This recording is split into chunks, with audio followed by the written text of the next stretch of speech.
once he was back in, I thought, well, it only makes sense to go get Fritz. So that was the last piece of the puzzle. And once those guys were back together, I ended up getting Caleb Duck to fill in, and I let Jim go, Jim Lawson go. He just too far away. It wasn't practical to have him in the band. He lived way up in northern Ontario in Sudbury.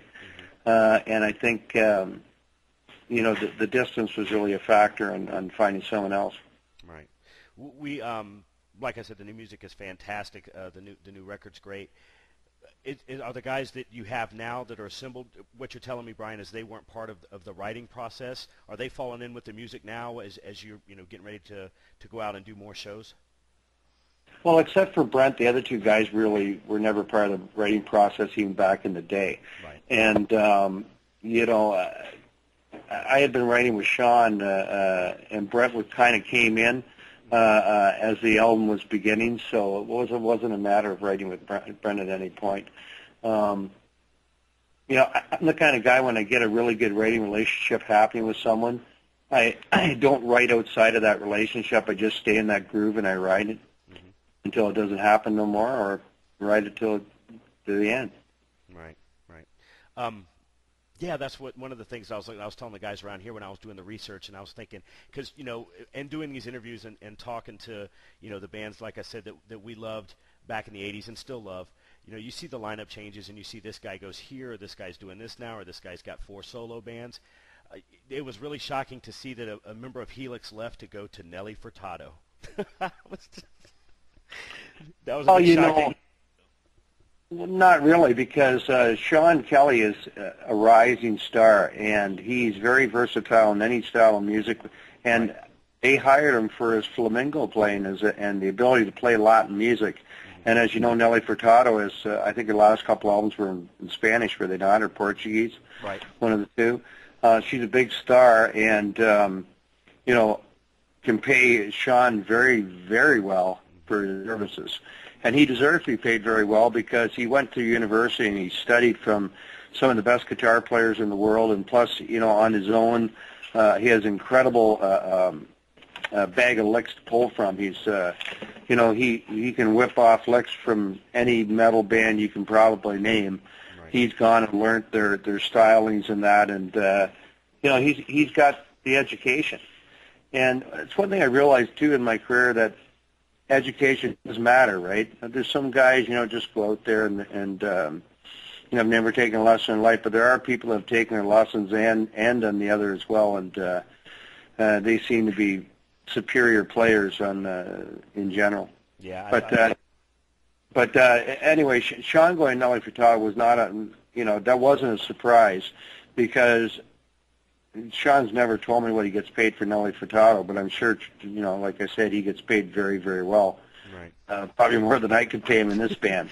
But Sean's going to be involved from a writing aspect with this band for I think a long time, and really that makes more sense anyway. Yeah. And he could come back, and replace Caleb at some point for a while, if they could interchange. Right. I don't know what the future brings. Yeah, I know it was a big opportunity for him. I was like, wow, he went to Nelly Furtado. You always, us being metalheads, and certainly, that just speaks to his talent for sure. Yes, and I think at heart he is a metal or rocker. But as I said, he's such a versatile, and he's such a great guitar player that I can understand why they hired him. Plus, his personality lends itself to that position.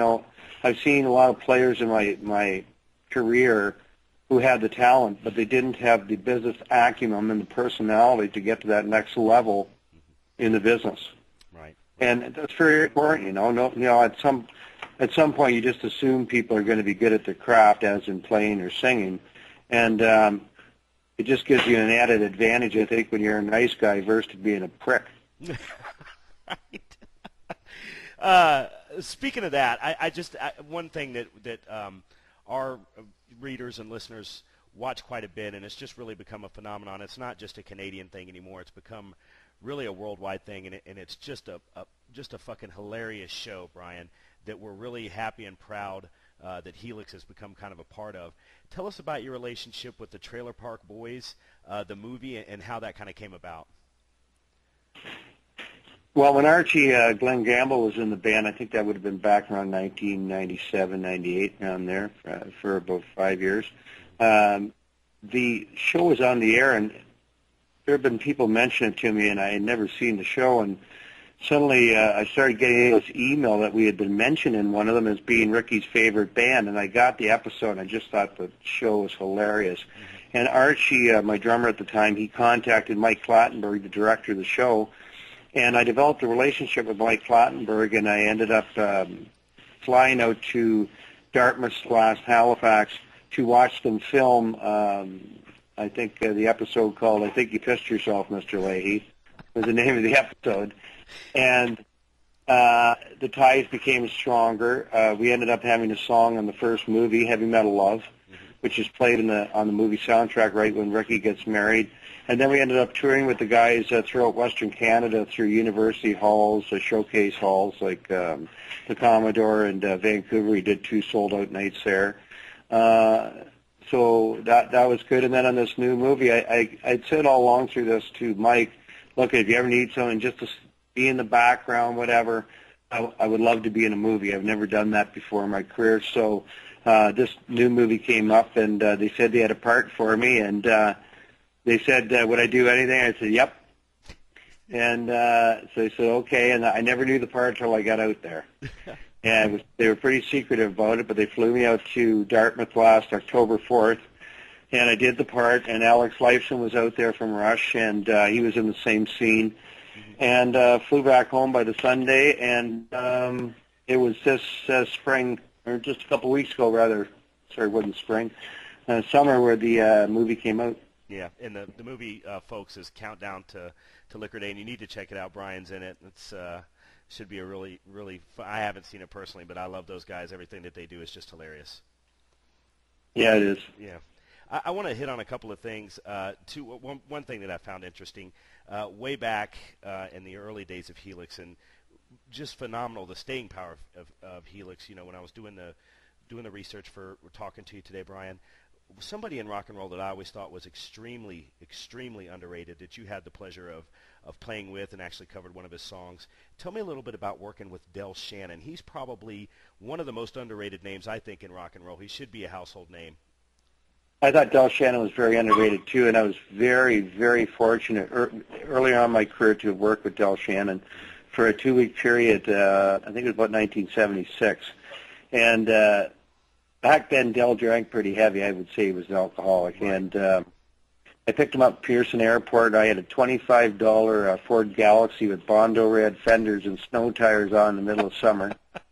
And I picked him up at the airport, and I drove him to the Coronet in Kitchener, Ontario, where we were playing that night. And for the next 2 weeks, it was just craziness. And I remember things like watching a concert he did with Jerry Lee Lewis, Little Richard. I don't know if Elvis was on it or not. I can't remember. But sitting there while he nursed Ryan Coke in the middle room at the Coronet, just me and him sitting at the bar, and he goes, "Yeah, I remember doing that concert. It was in Denver." And I remember him telling me about Tom Petty. He was good friends with Tom Petty, and about what the Beatles and the Rolling Stones were like, because both the Beatles and the Rolling Stones backed up Del Shannon. Mm-hmm. And he also told me a strange story when I met him at the airport, that